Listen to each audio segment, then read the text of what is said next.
Hello, perimenopausal and menopausal, nararamdaman mo na ba ang hormonal shifts ng ating katawan in your 40s?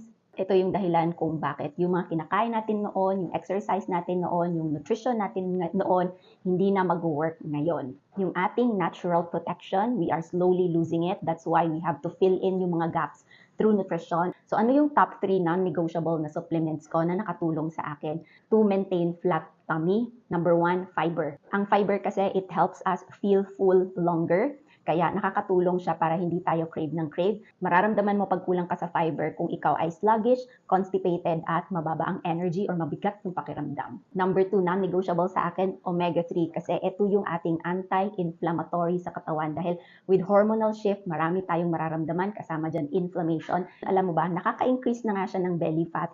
Nakaka-slow down pa siya ng ability natin to burn fat. So bottom line, pag hindi right amount of omega-3 or wala ka talagang omega-3, brain fog will worsen and of course, fat loss will get harder. And non-negotiable number 3, probiotics. And I'm not talking about yung mga probiotics na very high in sugar. Personally, I take yung probiotics in powder form na walang lasa, walang added sugar so that I get yung clean, pure na probiotics na kailangan. And it's very important for our gut health kasi remember, yung gut natin is our second brain. So pag hindi maganda ang gut health, bloated, malaki ang tiyan, mabigat yung pakiramdam. So what's important is you support your body daily with what it needs. And kung naghahanap ka ng wellness coach that will help you manage your weight through nutrition and scientific yung basis natin, just message or comment below GUT for free wellness evaluation and personalized coaching.